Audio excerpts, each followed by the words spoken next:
Selamat siang pemirsa, kembali lagi dengan saya Niswa Nidia Bella dan kelompok kami yang akan memberitakan acara seputar berita edisi Sabtu 31 Agustus 2024 yang akan membawakan berita seputar Expo CEDES 2024 yang telah kami rangkum dalam seputar berita pada siang hari ini. Berita pertama datang dari kampus Universitas Multimedia Nusantara yang dikenal dengan sebutan UMN. UMN adalah kampus swasta yang terletak di Gading Serpong, Kota Tangerang. Keunikan atau ciri khas yang dimiliki oleh kampus UMN yaitu karena kampus UMN didirikan oleh Kompas Group yang dimana merupakan salah satu perusahaan terbesar di Indonesia. Maka dari itu, UMN memiliki peminatan pada jurusan DKV, perfilman, dan ilmu komunikasi.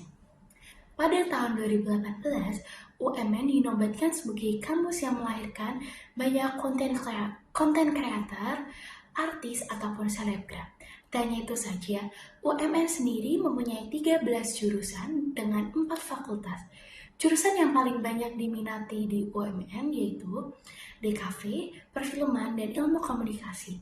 Selain fakultas dan jurusan, fasilitas yang dimiliki UMN yaitu berupa Wi-Fi, lingkungan universitas yang terbuka dan asri, lab, e-learning, lecture hall, perpustakaan, dan akun mahasiswa sendiri.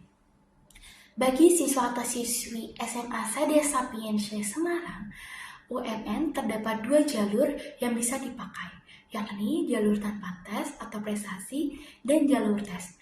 Pada jalur tanpa tes, diperlukan dokumen seperti peringkat nilai, histori mengikuti OSIS, juara prestasi dalam bidang akademik maupun non-akademik. Lalu, lewat jalur ini bisa diklaim berupa potongan uang pangkal sebesar 30-100%. Sedangkan jalur tes mendapatkan potongan pada uang per semester, bisa sampai 8 semester. UMN juga terdapat berbagai macam beasiswa, seperti beasiswa rapot, ranking kelas, anak guru, OSIS, dan prestasi akademik maupun non-akademik. Bagi anak perantau, UMN juga menyediakan dormitory atau asrama dan shuttle bus untuk transportasi menuju UMN. Di sekitar UMN juga terdapat banyak kos-kosan dan apartemen. Di sekitar UMN sendiri juga terhitung cukup mudah untuk mencari transportasi dan kos-kosan ataupun tempat tinggal. Penggunaan bus dari dormitory adalah salah satu fasilitas gratis yang dapat dirasakan oleh mahasiswa UMN. Di luar itu juga banyak shuttle bus di dekat lingkungan UMN, namun dengan sistem berbayar dengan membayar sekitar Rp6.000. Lalu untuk biaya yang ditarik dari UMN adalah uang pangkal atau uang gedung dan uang per semester, tergantung dari masing-masing jurusan. Di UMN juga terdapat kegiatan pengembangan diri yang ada di UMN, berupa organisasi ataupun UKM, di mana UKM-nya ada 40 unit lebih, misal dance, modeling, dan olahraga, ataupun organisasi BEM dan lain sebagainya. Karena UMN berasal dari Kompas Group, terdapat kerjasama dengan 200 unit perusahaan yang sudah mempunyai kerjasama dengan perusahaan besar. Bahkan, UMN merupakan salah satu kampus yang memiliki unit perusahaan sendiri, di mana biasanya kampus lain hanya menjadi mitra perusahaan. Mereka tidak punya namun menjalin kerjasama.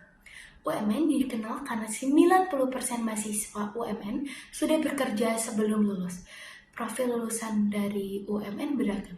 Ada yang menjadi pembisnis, selebgram, profesional, dan itu semua tergantung pada jurusan yang diambil di UMN. Selanjutnya ada dari Universitas Parayangan atau UNPAR, terletak di Bandung dan bersistem swasta Katolik. Ciri khas yang dimiliki UNPAR adalah sesanti atau pedoman dasar, yaitu bak kuning yang briguna satyaya bakti, yang berarti berdasarkan ketuhanan, menuntun ilmu untuk dibaktikan kepada masyarakat.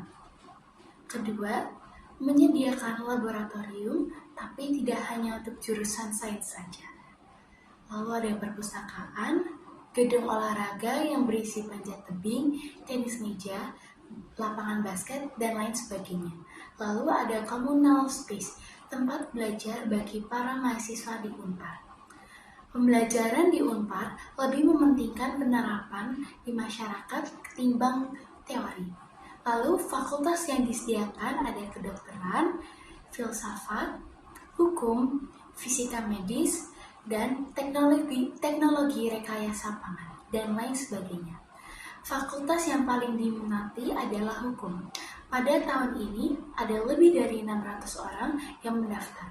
Lalu arsitektur, yaitu terbaik se-Asia Tenggara, manajemen, dan hubungan internasional. Fasilitas tambahan dari Unpar ada Wi-Fi, laboratorium sains dan komputer, auditorium terbaik se-Asia Tenggara, perpustakaan, communal space, UKM yaitu unit kegiatan mahasiswa. UKM di Unpar ada Unpar Radio Station, paduan suara, bela diri, mendaki gunung. Untuk UKM yang paling diminati atau cukup terkenal di Indonesia atau di Unpar adalah yang pertama paduan suara, karena sering memenangkan lomba-lomba internasional. Lalu ada Mahitala, yaitu pendakian gunung, karena prestasi utusan Daru Unpar yang menjadi 2 wanita pertama di Asia yang mendaki 7 gunung tertinggi di dunia. Lalu ada Listra, yaitu tarian atau musik tradisional. Prosedur untuk masuk Unpar ada jalur mitra, yaitu untuk di Semarang hanya bekerja sama dengan SMA Sedes Saptiensi Semarang, SMA Kolase Loyola, dan SMA Karangturi. Lalu yang kedua ada tes. Lalu ketiga ada tes akademik dan UTBK. Beasiswa yang disediakan ada jalur mitra, dibuka dari 50 sampai 100%. Dilihat dari rapot kelas 10 dan 11. Lalu pelajaran bahasa Inggris, matematika. Untuk mendapatkan 50% harus sesuai dengan KKM sekolah. Jika 60% ke atas, nilai rapot harus lebih besar dari KKM yang telah ditentukan. Lalu untuk jalur prestasi ada tingkat region dan internasional, dan harus masuk 3 terbaik. Transportasi disediakan jika ada acara keluar kampus.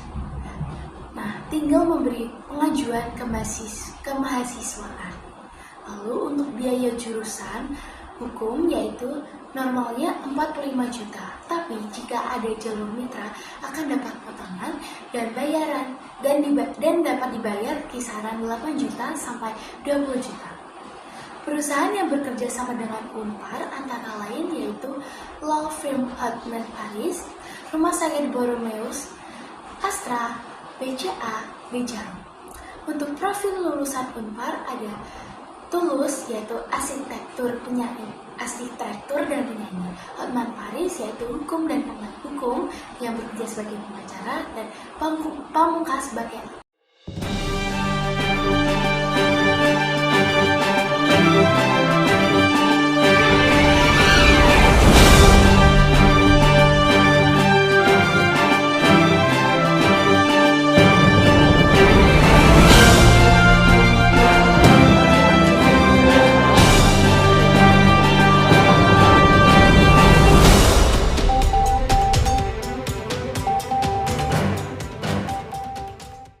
Demikianlah berita hari ini. Saya Niswa Nindya Bella beserta kelompok saya mohon undur diri dari hadapan Anda. Terima kasih dan selamat siang. Sampai jumpa.